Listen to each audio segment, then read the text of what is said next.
दोस्तों मैं अभी विभूतिपुर में हूं और शायद आप लोग ये चेहरा बहुत अच्छी तरह से पहचानते होंगे। मैं बता दूं आप लोग का बेटा और गरीबों का मसीहा ये इस बार विभूतिपुर विधानसभा में जो तहलका मचाने वाले हैं, अभी आप लोग को थोड़ा सा रूबरू करवाने जा रहा हूं और यहीं से आप लोग को घर बैठे में थोड़ा सा इनको जो है परिचय करवाने जा रहा हूं। शायद आप लोग तो बढ़िया तरीके से इनको जानते होंगे, लेकिन इस बार ये भी विभूतिपुर विधानसभा से दावेदारी कर रहे हैं। और क्यों कर रहे हैं, किस लिए कर रहे हैं, किस पार्टी से कर रहे हैं, ये सारा मैं अभी आप लोग को जानकारी देने जा रहा हूं। सर, अपना दलसिंह सर चैनल में आपका स्वागत है। आपके तमाम दर्शकों को मेरा नमस्कार। और मुझे खुशी है कि आप हमारे ग्रामीण भी हैं और आप आज मेरा साक्षात्कार करने के लिए यहाँ पर आए हैं। और जितना कुछ आपने बोला ये बात सही है कि विभूतिपुर में मेरा जन्म हुआ है, तो मैं यहाँ का स्थानीय हूँ, लेकिन गरीबों का मसीहा और ये मैंने कुछ किया ही नहीं है, तो मैं क्या चीज़ का गरीबों का मसीहा, मैं इस बातों से सहमत नहीं हूँ। मैं तो चाहता हूँ कि मेरे प्रधानमंत्री जी ने जो कहा 2014 में, सबका साथ, सबका विश्वास, सबका विकास और सबका प्रयास, ये जो मूल मंत्र जो उन्होंने राजनीति में एक टैग लाइन सेटअप किया है, उसको अक्षरश से विभूतिपुर में उतार के दिखाना है। सर, इस बार विभूतिपुर विधानसभा से चुनाव लड़ने जा रहे हैं आप, जैसा कि हमने सुना है, तो विभूतिपुर वासियों को क्या कहना चाहेंगे? देखिए, अभी तक हम एक परिपाटी में राजनीतिक परिपाटी जो हैं और जो लोग हैं उसी ढर्रे पे हमारी राजनीति चलती आ रही। जो हमारे नेतागण हैं, देखिए, नेता आप कहते हैं, नेता का जो शाब्दिक अर्थ उसका अगर विश्लेषण किया जाए, जो नेतृत्व करने वाला, जो समाज को लेकर के, जो लोगों को, युवाओं को, सबका अपना प्रतिनिधित्व और सबको इक्वल में देखे और उनको साथ लेके चले, वही नेता होता है।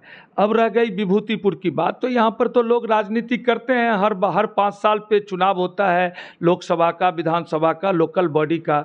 लेकिन कहीं न कहीं मैंने ये अनुभव किया कि जिस सिस्टम की हम बात करते हैं, जिस सिस्टम के बारे में हम सोचते हैं, या जिस सिस्टम के लिए प्रधानमंत्री प्रयास कर रहे हैं, उसमें बहुत बड़ी कमी है। तो मैंने सोचा कि मैं भी चलूं, और अपना तो गरीब क्षेत्र है, वहाँ से मैं भी कोशिश कर रहा हूँ कि अगर मुझे मौका मिले तो मैं किस ढर्रे पे राजनीति को लेके जाना चाहता हूँ। हमारे नेताओं ने राजनीति को स्वरोजगार का, वो चाहे वो वार्ड मेंबर हो, मुखिया हो, सरपंच हो, सब लोगों ने राजनीति को अपने अपने हिसाब से व्यस्तता के लिए रोजगार का रूप दे दिया है, और ये सच्चाई है। हो सकता है बहुत लोगों को खराब लगेगा, मैं सेवा भाव के लिए आया हूँ कि अगर मेरे से कुछ हो सकता है। हमारा इतिहास भरा पड़ा है, हमने समाज को देख करके इज्जत और शोहरत पाई है। बहुत सारे लोग हैं जो आज भी उस आशा में जी रहे हैं कि कोई आएगा और उनके जीवन में परिवर्तन करेगा। तो मेरा भी एक प्रयास है, मैं सोचता हूँ कि मैं उनके आँखों का रोशनी बन जाऊं, जिनको विकास देखना है, जो चाहते हैं कि चैन हो। हमारे युवा कितने परेशान हैं इस सिस्टम के अंदर। ये बात सही है कि आप देखिए कि सरकारी पदों पे सब लोगों की भर्ती नहीं हो सकती, लेकिन इसका मतलब ये नहीं है कि हम उनको काम से भी वंचित कर दें। अगर जो लोग संविधान बचाने की बात करते हैं, उस संविधान में हमारा फंडामेंटल राइट है कि हम इस देश के अगर नागरिक हैं, तो सरकार को ये व्यवस्था करनी चाहिए कि हमारे नौजवान, हमारे युवा, उनके चेहरे पर भी हंसी खुशी आए। हमारे किसान, बहुत सारी समस्याएं हैं जो, अभी तो चुनाव का जैसे समय है, तो तरह तरह के वादे तो किए जाते हैं, लेकिन वादे करने के बाद जब उनको कुर्सी मिल जाती है, उसके बाद वो जनता के बीच में जाना भी नहीं पसंद करते हैं। 5-5 साल गुजर जाते हैं, लेकिन उसके बाद जनता को दिखाई नहीं देते हैं जो हमारे नेता कौन है, हमारे विधायक कौन है, हम अपनी शिकायतें किनको करें। तो ये सब सर क्या हो रहा है? क्योंकि जो भी लोग उतरते हैं चुनावी मैदान में, वो एक वादा करते हैं और वादा करने के बाद ऐसे गायब हो जाते हैं जो जनता खोजती रह जाती है। देखिए, ये जो गलतफहमी लोगों को थी ना कि मैं चुनाव जीत के जाऊंगा और लोगों का केयर नहीं करूंगा, उनके बीच नहीं जाऊंगा, उसका साक्षात प्रयोगशाला है विभूतिपुर। आप देखें, रामदेव वर्मा जी जो अब नहीं रहे हम लोगों के बीच में, चंद्रवली ठाकुर जी भी नहीं रहे, उन दोनों की जो राजनीति चलती थी, लोग कहते थे कि ये जो है कम्युनिज्म का एक बहुत बड़ा गढ़ है, जहाँ से रामदेव वर्मा को छोड़ करके या सीपीएम सीपीआई को छोड़ करके कोई जीत ही नहीं सकता है। आप देखिए कि 2005, 2010 और 2015 राम बालक जी आए और लोगों ने साथ दिया और वो उनका किला ध्वस्त हो गया और राम बालक जी यहाँ से चुनाव जीत गए। तो ये कहना, अब चलिए राम बालक जी ने जब जनता के उम्मीद पर वो खरे नहीं उतरे तो फिर वापस अजय जी आ गए और उनको जनता ने ले आया। बिल्कुल। अब देखिए, अब अजय जी भी अपनी पकड़ ढीली हो गई उनकी जनता पर, अगर उनसे वो रूबरू नहीं हो पाए, उनके दुख सुख में साथ नहीं हुए। दुख सुख में साथ होने का परिभाषा यहाँ पर सत्यनारायण भगवान के पूजा से है कि नेता हमारा सत्यनारायण भगवान के पूजा में आ गया, अरे इनसे बढ़िया आदमी तो कोई हो ही नहीं सकता। राजनीति की ये सच्चाई है। मैं कहना चाहता हूँ लोगों को कि मेरा काम है, मुझे ड्यूटी आपने सत्यनारायण भगवान के पूजा में आने के लिए नहीं दिया, हमें आपने लगाया है कि भई आप काम कीजिए। अगर आप हमें पूजा में बुला के खुश हो जाएंगे तो कभी हम आपका काम करेंगे। मुझे तो पता है कि चलो एक गिलास वहाँ पर केला का प्रसाद पी लेना है, भगवान का कथा सुन लेना है वहाँ गांव के लोगों से, और लोग कहेंगे नहीं बड़े सरल आदमी हैं भाई, पूजा में भी न्योता देते हैं तो आ जाते हैं। नहीं, मेरा काम वो नहीं है।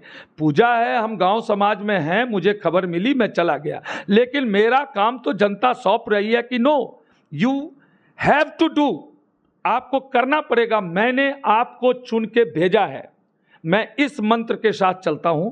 मेरा सोच ये है, अगर कोई साथी मुझे निमंत्रण दिया और मैं नहीं पहुंचा, इसका मतलब ये नहीं है कि वो मेरा प्यारा नहीं है या मैं उसको रेस्पेक्ट नहीं करता हूं या मैं घमंड में हूं। तो नेताओं ने जनता की कमजोरी को पकड़ लिया और इस कमजोरी के कारण वो आपके काम को अवॉइड करते हैं, पहली बात। दूसरी बात, आप देखिए बार बार ये चर्चा होती है डबल इंजन। थोड़ा मैं भी सोचता था ये डबल इंजन क्या है।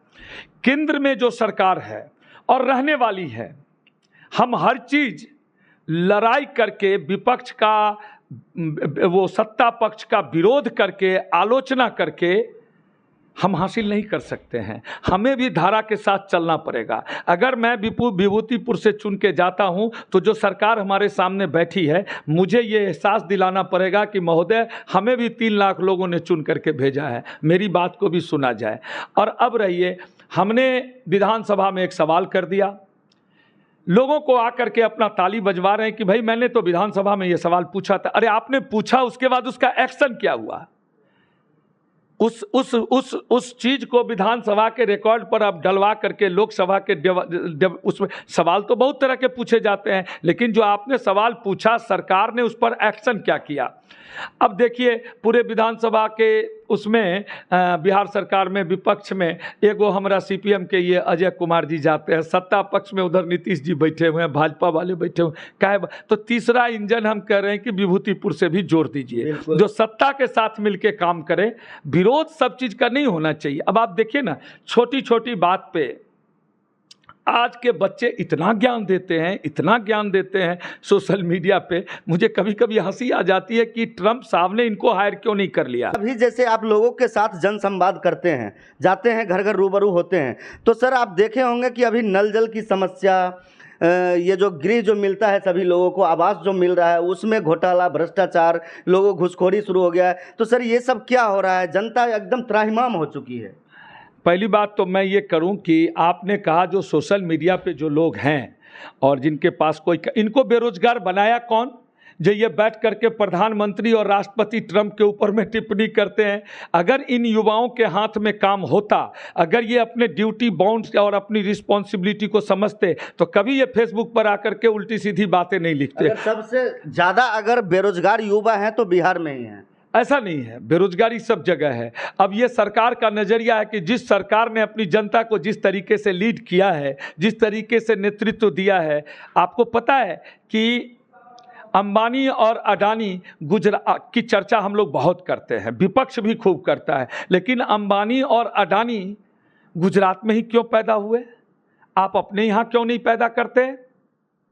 आप एक मानसिकता के तहत ये घिसी पिटी राजनीति में, आज का युवा वो नहीं चाहता है, उसको डिलीवरी चाहिए। जो आप कह रहे हैं, जो आपकी कमिटमेंट है, यू हैव टू डिलीवर। उसके पास इतना समय नहीं आपका बकवास सुनने के लिए कि हम आएंगे तो ये करेंगे, वो करेंगे, ऐसा कर देंगे, सोना के चम्मच से दूध पिलाएंगे। नो, और होना चाहिए। आप टेस्ट करते रहिए। मैं तो अपने क्षेत्र की जनता से मैं कहना चाहता हूँ, सारे लोगों का जो कैंडिडेट है सबका एक रेजिग्नेशन लेटर साइन करवा लो, 101 विभूतिपुर नगर नागरिक संस्था बना लो। और अगर विधायक नहीं करे, आपको याद है अन्ना हजारे का जब आंदोलन हुआ था तो राइट टू रिकॉल की बात हुई थी, सिटीजन चार्टर बिल की बात हुई थी। किस कारण से सरकार हमारी लागू नहीं कर पाई, लेकिन हमारे यहाँ प्रोविज़न है। ठीक है, बोलना नहीं चाहिए, लेकिन आपके चैनल से बात करता हूँ। जितने हमारे जिला स्तर और प्रखंड स्तर पर कर्मचारी बैठे हुए हैं उनको कहूँगा कि आप लिख के टांग करके लगाइए कि ये काम आप कितने दिन में, और वो सिटीजन चार्टर्ड बिल होगा। बिल्कुल। आज आप एक तरफा दोष देते हैं युवाओं को। क्या गलती किया? इस देश के वो नागरिक हैं, उनका अधिकार है, लेकिन ये जुमलेबाजी है। आपको देना कुछ नहीं है। आपको पता है प्रधानमंत्री मुद्रा योजना में हर युवक को जिस लोन की गारंटी प्रधानमंत्री लेते हैं, हमारे ब्रांच मैनेजर लोन देना नहीं चाहते हैं। उनको डर है कि लोन खराब हो जाएगा। अब मुझे एक बात बताइए, कितने जनप्रतिनिधियों ने उन ब्रांच मैनेजर से जाकर के ये पूछा या उनके साथ संवाद किया कि हमारे यहाँ का लड़का अगर रोजगार चाहता है वो काम करेगा, एक पान की दुकान लगाएगा, एक ठेला लगाएगा, उसको 5 लाख रुपया लोन दीजिए? क्यों नहीं देगा? अगर उस लोन की भारत सरकार जब कोई योजना लेके आती है उसका एक प्रोविजन होता है, आपको लोन देना भी है और लोन रिकवर भी करना है। और मैं अपने उसमें तो कमीशन खोरी चलता है, और वो लोन जितना भारत सरकार दे रही है उतना मिलता कहाँ है लोगों को? उसमें तो कमीशन जेब में चले जाते हैं। कई अधिकारी को मतलब जेब भरने से ही फुर्सत नहीं। कमीशन लेने के लिए क्या दिल्ली के लोग आते हैं? जी नहीं, यहीं के लोग हैं। हमारे ही सिस्टम का है। वो भी जो कमीशन का काम करता वो भी बेरोजगार है, उसको भी अपने परिवार चलाने हैं, तो बैंक पर सुबह से लेकर शाम तक बैठा रहता है। किसी को ये लोन, किसी को वो लोन दे के 1000-2000 पॉकेट में लेके जाता है। तो बात ये उठती है कि वो अगर उसके पास भी काम होगा तो ये कमीशन खोरी नहीं हो। अगर नियम में पारदर्शिता होगी, अगर ब्रांच मैनेजर ईमानदारी से उस कागज की जांच करके अगर उनको ऋण मुहैया कराएगा तो बिचौलिए अपने आप खत्म हो जाएंगे। और मैं इसको करूंगा। मैं रोजगार की, मैं नौकरी की गारंटी नहीं देता, लेकिन मेरा कोई युवा साथी अगर आएगा कि सर मुझे ये लोन चाहिए और मैं ये काम, उसके लिए प्रोजेक्ट रिपोर्ट बनवाऊंगा, उसको ट्रेनिंग दिलवाऊंगा। बहुत जल्दी विवेकानंद रोजगार केंद्र मैं टबका में खोलने जा रहा हूँ। रोजगार केंद्र, रोजगार मेला नहीं।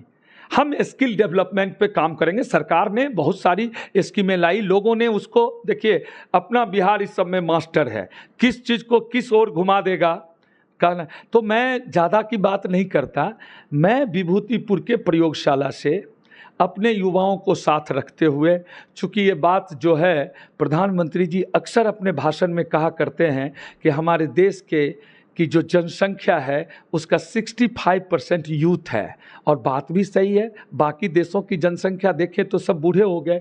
हमारे युवाओं में, युवा का मतलब क्या, 30, 35, 25 से लेके 35-40 साल के जो लड़के हैं उनको काम मिलना चाहिए ना।